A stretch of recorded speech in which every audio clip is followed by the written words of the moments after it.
Morning friends. आज मैं आपको कोऑर्डिनेट ज्योमेट्री ऑफ 3 डायमेंशंस यानी त्रिविमीय निर्देशांक ज्यामिति के विषय में पढ़ाऊंगा। आज मैं इसके विषय में बताने जा रहा हूँ 3 डायमेंशनल कोऑर्डिनेट ज्योमेट्री। जैसा कि 2 डायमेंशनल कोऑर्डिनेट ज्योमेट्री में द्विविमीय ज्यामिति में हम जानते हैं कि एक्स वाई एक्सिस ये हमारे 2 एक्सिस होते थे, एक एक्स एक्सिस होता था, एक वाई एक्सिस होता है। तो इसमें किसी बिंदु की position of any point is represented by the coordinate x, y। This is the Cartesian coordinate system. इसको हम कार्तीय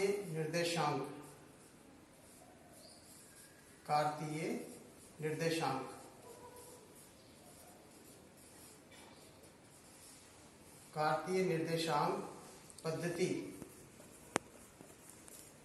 मीन्स कार्टेशियन कोऑर्डिनेट सिस्टम ये होता है। कार्टेशियन कोऑर्डिनेट सिस्टम जिसका डेवलपमेंट विकास जो है रेनी डेकार्टे ने, फ्रांसीसी जो कि फ्रेंच मैथमेटिशियन थे, फिलोसोफर थे, उन्होंने किया। तो उन्होंने क्या है कि किसी पृष्ठ पर 2 परस्पर लंबवत, 2 परस्पर म्यूचुअली परपेंडिकुलर काटने वाली रेखाएं, जिनको एक को हमने x अक्ष माना और दूसरे को y अक्ष माना, और उसको 4 समान भागों में उसको बांट दिया गया, जिसमें चारों को चतुर्थांश के नाम से जाना जाता है, क्वाड्रेंट। ये फर्स्ट क्वाड्रेंट है, this is first quadrant, this is second quadrant, this is third quadrant and this is fourth quadrant. इसमें फर्स्ट क्वाड्रेंट में ये O जो है हमारा, जहाँ पे चारों रेखाएं परस्पर म्यूचुअली परपेंडिकुलर एक दूसरे को काटती हैं, इस पॉइंट ऑफ इंटरसेक्शन को हम ओरिजिन कहते हैं, जिसके निर्देशांक सदैव 0,0 होते हैं। तो इसमें फर्स्ट क्वाड्रेंट में x अक्ष की धन दिशा में चली गई दूरी और y अक्ष की धन दिशा में चली गई दूरी मापी जाती है। ये किसी बिंदु की स्थिति को दर्शाता है, पॉइंट P। इसके बाद में सेकंड क्वाड्रेंट में जब हम आते हैं तो वहां पे कोऑर्डिनेट हमारे x एक्सिस ये नेगेटिव डायरेक्शन में जाता है और y पॉजिटिव डायरेक्शन में। तो इस कंडीशन में यहाँ पे अगर पॉइंट होता है तो इसके कोऑर्डिनेट -x, y होते हैं। इसी प्रकार जब हम थर्ड क्वाड्रेंट में आते हैं तो उसी पॉइंट की पोजीशन, ये x नेगेटिव डायरेक्शन में हो गया, y भी नेगेटिव डायरेक्शन में नीचे की तरफ जाने पर, तो ये थर्ड क्वाड्रेंट के कोऑर्डिनेट होते हैं। इसी प्रकार फोर्थ क्वाड्रेंट में ये आप देखेंगे, चौथे चतुर्थांश में बिंदु P की स्थिति x डायरेक्शन में ये पॉजिटिव है और y डायरेक्शन में ये नेगेटिव है। तो इस प्रकार की 4 चतुर्थांश में किसी बिंदु P की स्थिति को निम्नलिखित इन कोऑर्डिनेट के द्वारा दर्शाया जाता है। यहाँ तक हम ये जानते हैं 2 डायमेंशनल कोऑर्डिनेट सिस्टम में। इनको इस प्रकार से भी लिखा जा सकता है, फर्स्ट क्वाड्रेंट में बिंदु x, y और इनका जो साइन होता है प्लस होता है। सेकंड क्वाड्रेंट में -x, y, इसका जो साइन चिन्ह होता है माइनस और प्लस। इसी प्रकार थर्ड क्वाड्रेंट में -x, -y, this is minus, ये माइनस होते हैं। चौथे क्वाड्रेंट में जो पॉइंट होता है ये हमारा x, -y और इसके कोऑर्डिनेट के साइन ये माइनस ये होते हैं। So this is all about 2 dimensional coordinate system. विशेष बात यह है कि 2 डायमेंशनल कोऑर्डिनेट सिस्टम में हम किसी बिंदु की पोजीशन बताते हैं जो कि एक पृष्ठ पर होती है। इसके बाद जब यदि उसी बिंदु की स्थिति हमें निर्वात में बतानी हो, स्पेस में बतानी हो, तब हम यूज करते हैं कोऑर्डिनेट ज्योमेट्री ऑफ 3 डायमेंशन, जिसमें 3 डायमेंशन हो जाती है। तो इसको आइए देखते हैं, त्रिविमीय निर्देशांक ज्यामिति। तो इसमें जैसा कि नाम से ही आप समझ जाएंगे, त्रिविमीय मतलब 3 विमाओं वाली, जिसमें 3 डायमेंशन हो, जो कि इस प्रकार होती हैं। ये हमारा point of intersection of 3 lines है, जो कि 90 डिग्री पर म्यूचुअली ईच अदर, ये जो है म्यूचुअल इंटरसेक्शन करेगा, इसको हम ओरिजिन कहते हैं। और इसको हमने y एक्सिस मान लिया, इसको x एक्सिस मान लिया, इसको z एक्सिस मान लिया। तो तो ये आप देख रहे हैं तीनों जो है आपस में 90 डिग्री पर ये म्यूचुअली इंटरसेक्ट करते हैं। ये इनके बीच में भी ये 90 डिग्री एंगल होगा, आप ये देख सकते हैं। जेड और एक्स एक्सिस के बीच में भी ये 90 डिग्री एंगल होता है। तो ये इस तरीके से है, और इसको अच्छे से समझने के लिए आइए इसको एक डेमोन्स्ट्रेशन के माध्यम से समझते हैं। जैसा कि ये आप देख पा रहे हैं, ये हमारा कोऑर्डिनेट सिस्टम है, जिसमें ये आप इस तरह देख सकते हैं, ये 90 डिग्री पर, ये इनके बीच में 90, और इसी तरह ये सारा आप देख सकते हैं। तो ये हमने इसको, ये देख सकते हैं आप कि ये हमने एक्स एक्सिस माना, ये वाई एक्सिस माना, और ये जेड एक्सिस माना। जहां ये तीनों रेखाएं एक दूसरे को कट कर रही है म्यूचुअली, इसको हम ओरिजिन कहते हैं, मूल बिंदु, ओरिजिन, जिसके निर्देशांक हमेशा 0 0 0 0,0,0 ये दिए जाते हैं।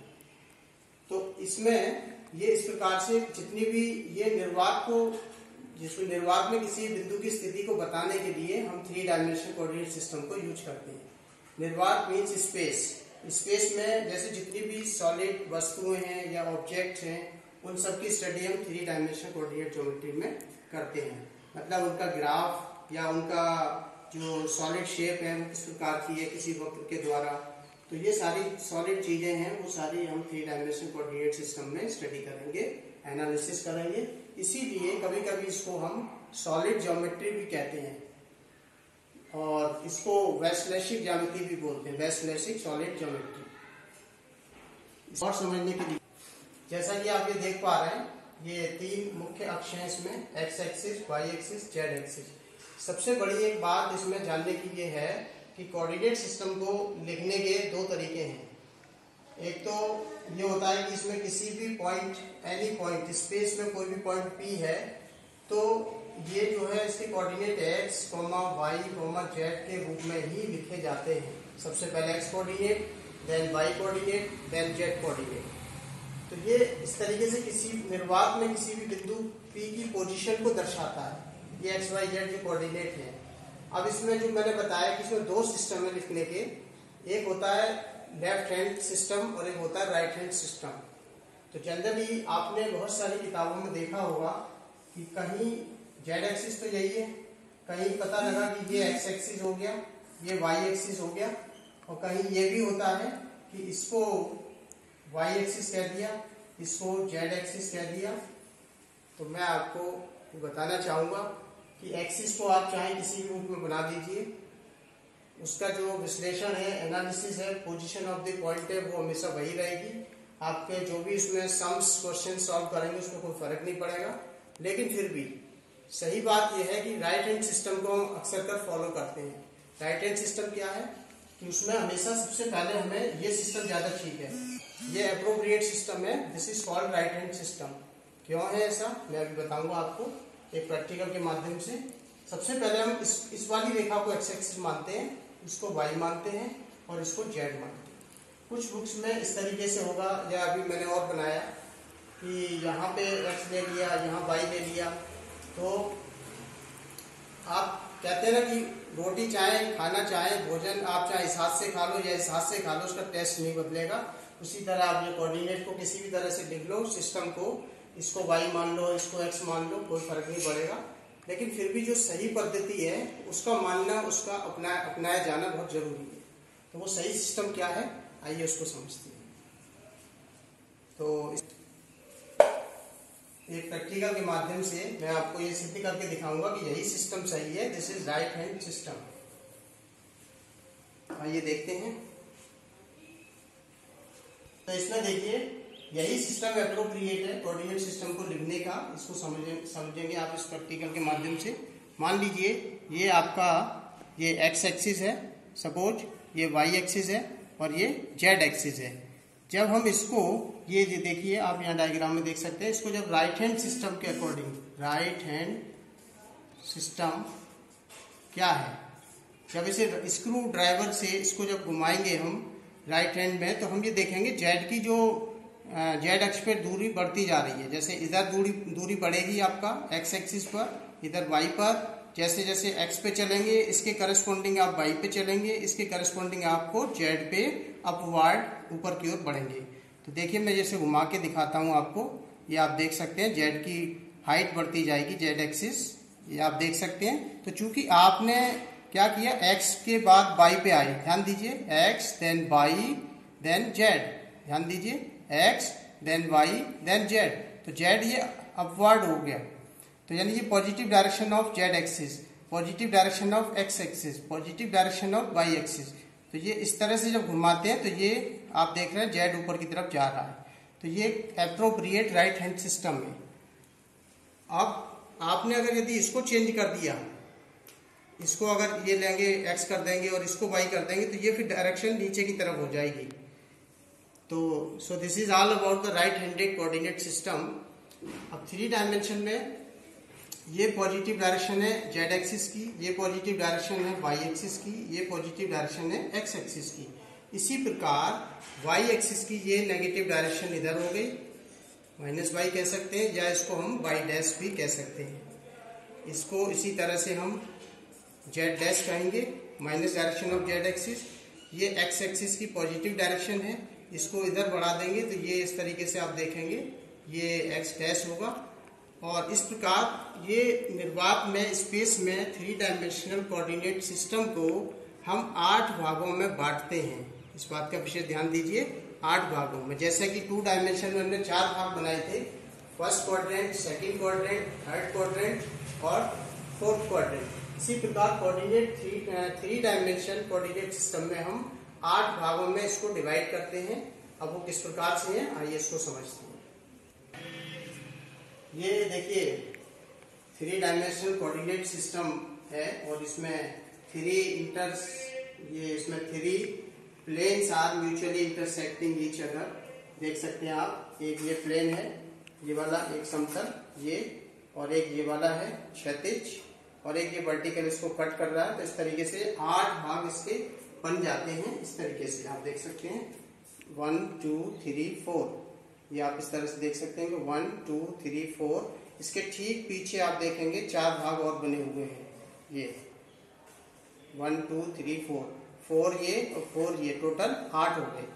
तो इस प्रकार से ये हमारा कोऑर्डिनेट सिस्टम होता है। अब आप इसमें समझ सकते हैं, ये देखिए यहाँ पे अगर मैं ये कहता हूं कि, ध्यान दीजिए, यदि मैं ये कहता हूं कि ये x एक्सिस है, ये y एक्सिस है, जैसा कि हम देख पा रहे हैं ये x एक्सिस है, ये y एक्सिस, और ये ऊपर की तरफ जो है z एक्सिस। तो ये फर्स्ट ऑक्टेंट हो गया, प्रथम अष्टक, अष्टांशक भी बोलते हैं इसको, आप ये देख सकते हैं। ये हमारा फर्स्ट ऑक्टेंट होगा, फर्स्ट ऑक्टेंट। तो इसको अष्टांशक भी बोलते हैं, अष्टक भी बोलते हैं, अष्टक या अष्टांशक।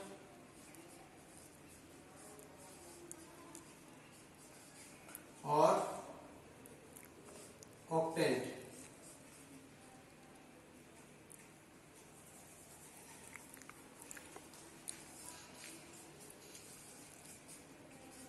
ऑक्टेंट, तो ये 8 पार्ट हो गए, आपने देखा इस तरीके से मैंने बताया अभी। तो किसी बिंदु की पोजीशन सबसे पहले x अक्ष पे दूरी नापी जाएगी, फिर y अक्ष पे, देन z अक्ष पे। तो सवाल यह है कि कोई बिंदु निर्वात में इन 8 में से किस अष्टक में स्थित है, उसके कोऑर्डिनेट क्या होंगे।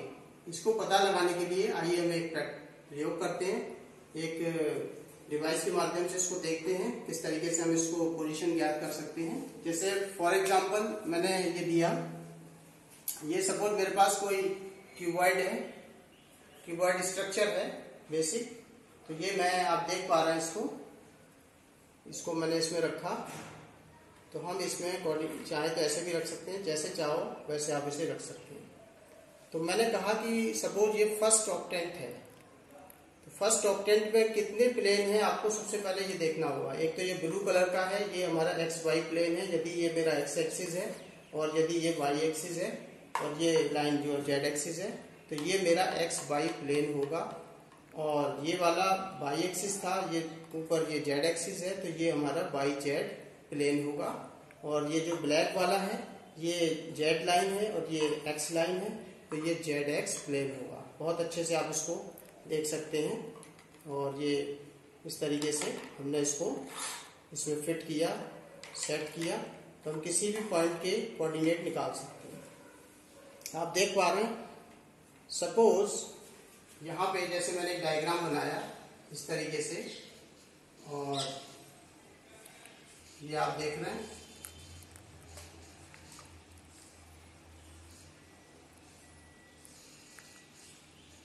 अभी अभी जो मैंने ये डायग्राम बनाया है यहाँ पर, इसमें आप ये देख सकते हैं इस तरीके से है बिल्कुल, और इसके कोऑर्डिनेट हम पता करेंगे। प्रथम स्टेप में है ये, और फर्स्ट ऑक्टेंड में। तो मान लीजिए आपने कोई भी पॉइंट, ये मान लीजिए ये आपका ओरिजिन है, ये O हो गया, ये हमारा यहाँ से A, B, C, और ये हो गया A डैश, ये हो गया हमारा B डैश, ये हो गया C डैश, ये O है, यहाँ पे आपने D पॉइंट मान लीजिए। तो आप यहाँ पे देखेंगे ये वाली ए बी दूरी जो है A डैश B डैश दूरी के समान है, ये A डैश B डैश और ये नीचे A B, तो ये आप देख रहे हैं। तो अब इसका मेजरमेंट कैसे करना है, सपोज मुझे कोऑर्डिनेट लिखने हैं यहाँ पे O A B C, और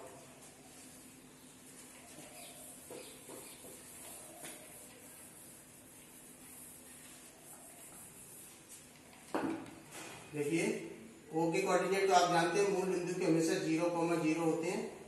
ए बिंदु के निर्देशांक यहाँ से देखेंगे, ये सपोज हमने नीचे A पॉइंट माना है A, तो ये x अक्ष पर सपोज करिए, x अक्ष पे ये x1 दूरी इसने या x दूरी तय की, 0 से यहाँ पर x दूरी इसने तय की, तो ये यहाँ 0 से A तक, तो हमने ये दिया सबसे पहले x एक्सिस पर x दूरी तय की। इसके बाद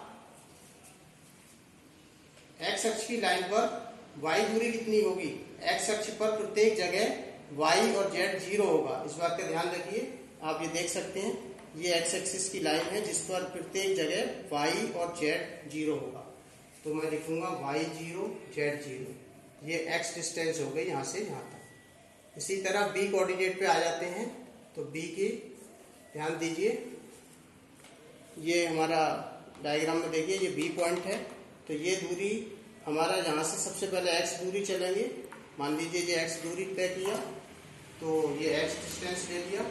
इसके बाद x के बाद आता है y अक्ष, तो y अक्ष पे इसने सपोज ये y दूरी तय की यहाँ से यहाँ तक, तो ये y दूरी होगी, तो y दूरी तय की। अब ध्यान दीजिए ये b पॉइंट जो है ये वाला, ये b पॉइंट हमारा किस समतल पर है, xy समतल पर है। xy समतल पर होने के कारण xy समतल पे हर जगह हर स्थान पर z के कोऑर्डिनेट की वैल्यू 0 होगी। तो यहाँ पे चूंकि ये उठा नहीं है कहीं पर, इस xy ब्लू ये जो मैंने दिखाया है डेमोन्स्ट्रेशन में, यहाँ पर स्थित है, तो यहाँ z तो है नहीं, 0 है z, क्योंकि ये ऊपर नहीं उठा है, नीचे ये, तो इसीलिए z कोऑर्डिनेट 0 हो गया।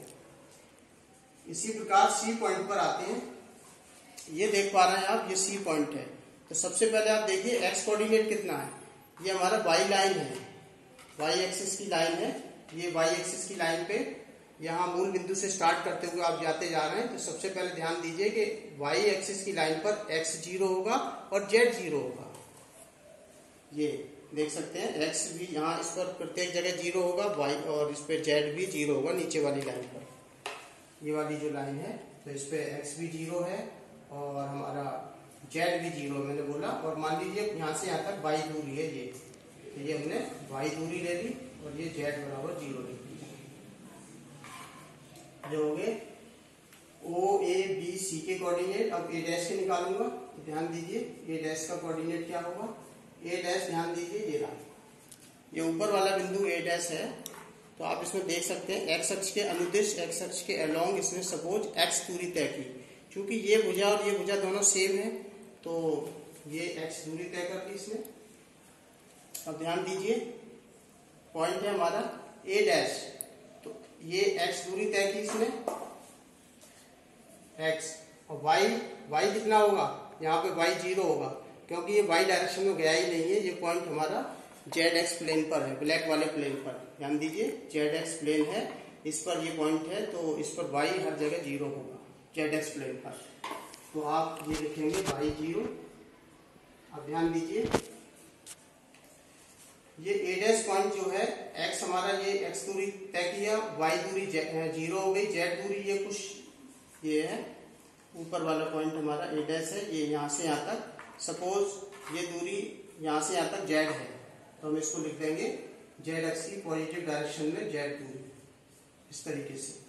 इसी प्रकार अब बी डैश की बात आएगी। बी डैश पॉइंट आप देख लीजिए, इसको भी हम इसी तरह निकालेंगे।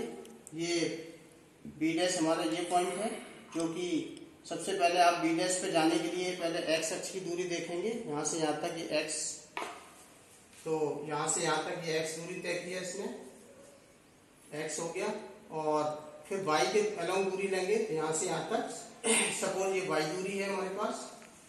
अब ध्यान दीजिए ये पॉइंट निर्वात में स्पेस में है, तो ध्यान दीजिए इस पॉइंट पे आने के लिए क्या किया हमने, ये देखिए एक्स दूरी तय की, फिर हमने ये वाई दूरी तय की, फिर ये जेड दूरी तय की ऊपर की तरफ। तो ये इस तरीके से हमने जेड कोऑर्डिनेट लिखा, तो इसके कोऑर्डिनेट बी डैश के एक्स वाई जेड हो गए। इसी प्रकार आप सी डैश के लिख सकते हैं, सी डैश के, सी डैश ये पॉइंट है मेरा। सबसे पहले मैं देखूंगा कि सी डैश ये हमारा किस प्लेन में है। सी डैश हमारा ये वाई जेड प्लेन में है, वाई जेड प्लेन में हर जगह एक्स 0 होगा, तो इस तरीके से एक्स 0 हो गया। अब देखिए यहाँ पहुंचने के लिए वाई अक्ष के अलोंग, वाई अक्ष के अनुदेश हमने वाई दूरी तय की सपोज, तो ये हम लिख देंगे वाई दूरी, कॉमा सी डैश, चूंकि ये वाला पॉइंट है सी डैश, तो यहाँ से जेड अक्ष की दिशा में ये जेड दूरी तय की सपोज, तो हम इसको पॉजिटिव डायरेक्शन में दूरी तय की है, तो जेड। इस प्रकार हमने सारे बिंदुओं की ये कोऑर्डिनेट की, हमने सारे बिंदुओं की कोऑर्डिनेट हमने आपको निकाल के दिखाई, और ये अच्छी तरह से आप समझ चुके हैं कि ये 3D कोऑर्डिनेट सिस्टम में आप इसको किसी भी तरह से इस तरह ये एनालिसिस कर सकते हैं, इसका समझ सकते हैं। 8 भाग होते हैं, 1 2 3 4 इसके पीछे 8, प्रत्येक को अष्टक बोलते हैं, ऑक्टेंट। अब किस ऑक्टेंट में कोऑर्डिनेट किस प्रकार लिखे जाते हैं, आइए उसको समझाते हैं। ये हमारे 8 जो इसमें है कोऑर्डिनेट या पॉइंट पी की पोजीशन क्या होगी निर्वात में, ये आप देख सकते हैं इस तरीके से 0 y x z, ये कोई पॉइंट पी है, x, y, z। अगर ये डिफरेंट ऑक्टेंट में होगा, अलग अलग ऑक्टेंट में देखा जाए तो इसके कोऑर्डिनेट क्या होंगे। तो सबसे पहले ध्यान दीजिए फर्स्ट ऑक्टेंट में, जिसे हम o x y z बोलते हैं, फर्स्ट ऑक्टेंट को हमने कहा o x y z, इसके कोऑर्डिनेट के साइन जो होंगे प्लस प्लस प्लस, और ये इसको आप ऐसे भी लिख सकते हैं इस तरीके से x, y, z, और इसको इस तरीके से प्लस प्लस और प्लस, ये कोऑर्डिनेट के साइन हो गए, चिन्ह हो गए। सेकंड ऑक्टेंट में जब जाएंगे, सपोज मैंने कहा कि ये फर्स्ट ऑक्टेंट है, इसके बाद हम किसी को सेकंड ऑक्टेंट मान लेंगे, इसको या इस वाले को, तो आप ये देख सकते हैं जिस o x dash y z, जो नेगेटिव डायरेक्शन में जाएंगे उस पर हम डैश लगा देंगे। तो अगर ये x डायरेक्शन है तो इसके अपोजिट साइड में, इसके पीछे की तरफ ये x डैश हो जाएगा, तो ये वाला जो होगा ये सेकंड ऑक्टेंट कहलाएगा, यानी कि ये फर्स्ट है तो ये पीछे वाला सेकंड ऑक्टेंट है। और इसमें क्या क्या हो गया देखिए, y पॉजिटिव है, y यहाँ भी पॉजिटिव है, और ये x इधर को है मेरी तरफ, तो ये x पॉजिटिव डायरेक्शन, तो पीछे जाने पर ये नेगेटिव डायरेक्शन होगी, इसलिए ये x डैश आया। और z ऑलवेज कॉमन, और ये z पॉजिटिव डायरेक्शन में ऊपर की तरफ। चलिए इसमें कोऑर्डिनेट क्या होंगे, नेगेटिव कौन हुआ x डैश, तो x डैश को मैंने लिखा -x, y, z, this is equal to minus plus plus.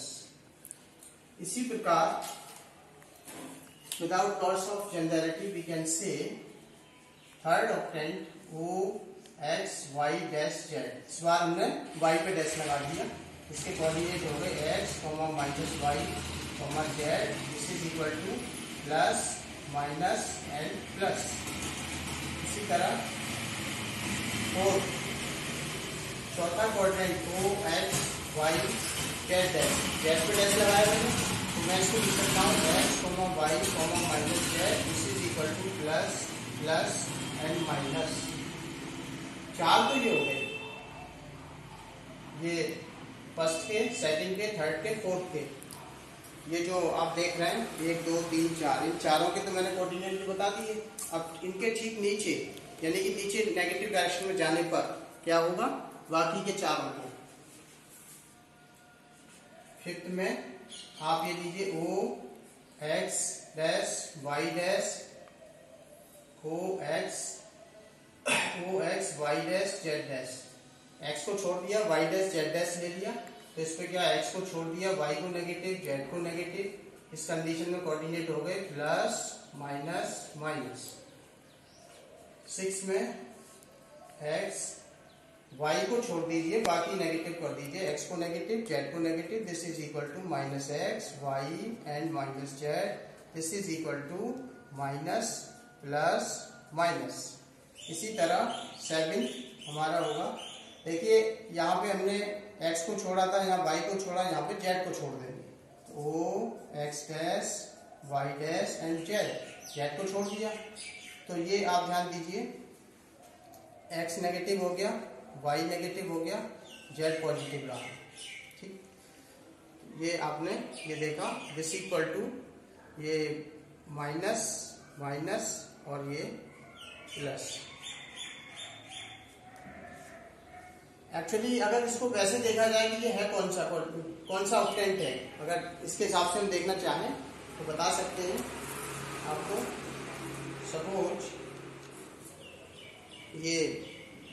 Suppose मैंने ये कहा कि आपसे ये x है, यहाँ से देखिए आप, ये x है, ये y है, ये z है। अगर मैं इसकी बात कर रहा हूँ कि ये कहाँ है, तो ये कह रहा है x negative, y negative, z positive, यानी कि z तो पॉजिटिव है ऊपर, तो x नेगेटिव, ये x पॉजिटिव है तो x नेगेटिव ये रहा। ठीक है, यहाँ आगे इसके बाद y नेगेटिव, तो y पॉजिटिव तो ये है, y नेगेटिव इधर, तो ये वाला क्वाड्रेंट होगा ये वाला x नेगेटिव, y नेगेटिव और z पॉजिटिव ऊपर की तरफ हो गया। ये x है तो x नेगेटिव इस तरफ हो गया, और ये y पॉजिटिव है तो y नेगेटिव इधर हो गया। इस तरीके से आप इसको देख के समझ सकते हैं। तो ये एक और रह गया है लास्ट में, 8वां कौन सा होगा? 8वां जो ऑक्टेंट है हमारा वो होगा जिसमें तीनों डायरेक्शन नेगेटिव होंगी। That means x dash, y dash, z dash. This is equal to, सारे कोऑर्डिनेट नेगेटिव हो जाएंगे। It means minus x minus y and minus z. It's equal to minus comma minus. इस तरह से ये 8 coordinate हमें प्रत्येक अष्टक के मिल गए। यदि हमारा कोई पॉइंट P 8 में से किसी भी ऑक्टेंट में हो, किसी भी अष्टक में हो, तो उसके according to this we can write the coordinate. इसमें एक और आसान तरीका है तो मैं आपको बताना चाहूँगा कोऑर्डिनेट्स को रिमेंबर रखने के लिए। जैसा कि आप जानते हैं 2 डायमेंशनल कोऑर्डिनेट सिस्टम में आप ये लिखते हैं प्लस प्लस, मैं लिख दे रहा हूँ फर्स्ट में प्लस प्लस, ये हमारा होता है। सेकंड में, जब सेकंड में आएंगे तो माइनस प्लस, ये होता था 2 डायमेंशन में, 2D में। ये लिख लीजिए, और ये आपका है माइनस माइनस, और ये प्लस माइनस। इसको लिख लेते हैं, सेकंड में माइनस और प्लस, थर्ड में हमारे पास है माइनस माइनस, और फोर्थ में हमारे पास है प्लस माइनस। मैं आपको 2 बातें कहूँगा कि 2 पॉइंट लिख लीजिए, एक तो प्लस और एक माइनस। ठीक है, ये दोनों पॉइंट इन सबके साथ लगा दीजिए, तो आपको ऑक्टेंट के 8 पार्ट्स, 8 ऑक्टेंट के जो है आपको कोऑर्डिनेट मिल जाएंगे। एक बार प्लस लगा दिया इन सब पर, तो ध्यान दीजिए ये क्या बनेगा, इस तरीके से हो जाएगा। सब पे प्लस लिख दीजिए, ये हो गया आपका एक इस पे हो गया, एक इस पर हो गया, 4 हो गए। इन्हीं को दोबारा लिखिए, ऊपर वाले ये वाले दोबारा लिखिए, तो ये आपका प्लस प्लस, ठीक है, और मैं लिख रहा हूँ ये वाला माइनस प्लस, फिर लिखा मैंने माइनस कॉमा माइनस, फिर लिखा मैंने प्लस कॉमा माइनस। ये 4 हो गए थे, 5वां ये, 6वां ये, 7वां ये, 8th ये। ध्यान दीजिए, अब रह गया माइनस। माइनस इन सबके साथ लगा दीजिए आप, minus comma minus comma minus comma minus. इस तरह ये 8 ऑक्टेंट आपके पास 8 ऑक्टेंट के कोऑर्डिनेट प्राप्त हो जाते हैं। किसी को भी रेफरेंस में लिखना हो कि इसका रेफरेंस क्या होगा कोऑर्डिनेट का, तो आप इस तरीके से लिख सकते हैं इसको कि ये ओ से x पॉजिटिव y पॉजिटिव, तो x y और माइनस है z, तो आप लिखेंगे z डैश। इससे पता लग जाएगा ये कौन सा ऑक्टेंट है, किस ऑक्टेंट की बात हो रही है। इससे इसका लिख सकते हैं आप O से ओरिजिन से x नेगेटिव, तो आपने x पे डैश लगाया, y पॉजिटिव तो y को ऐसे ही लिखेंगे, और आपका z नेगेटिव तो z डैश कर देना। इसी तरह आप इसकी बात करेंगे, ये हो गया, तो इसको हमने लिखा O और ये आपका ये हो गया x डैश y, ये ठीक है, तो ये वाला हो गया। ये तीनों नेगेटिव है तो आप लिख दीजिए y dash z dash. Last वाला देखिए, ये O x positive y negative and z negative. इस तरीके से हमने लिखे, इसको भी लिख सकते हो आप O x y z, सारे पॉजिटिव हैं, इसको आप लिख सकते हैं O x नेगेटिव है तो x डैश लिखूंगा, y z। इसी तरह मैं इसको लिख सकता हूं, इसका रेफरेंस 0 यानी कि O origin x dash y dash z, x dash y dash z। This is O x positive है, y नेगेटिव है, y डैश z पॉजिटिव है। इस तरह से आप ये जान सकते हैं कि कौन सा ऑक्टेंट होगा और किस उसमें किसी बिंदु की स्थिति होगी। अब समझते हैं प्लेन्स। 3 डायमेंशनल कोऑर्डिनेट सिस्टम में जिसमें कि हमने बताया कि 8 ऑक्टेंट होते हैं, अष्टक होते हैं, तो उसमें कुल कितने प्लेन होते हैं। तो जानने की बात यह है कि इसमें कुल 3 प्लेन होते हैं। देयर आर 3 प्लेन्स, 3 समतल होते हैं, कुल 3 समतल होते हैं। ये होते हैं एक्स वाई समतल, एक्स वाई प्लेन कहेंगे। दूसरा होता है ये वाई जेड या जेड वाई कह सकते हैं, वाई जेड प्लेन। तीसरा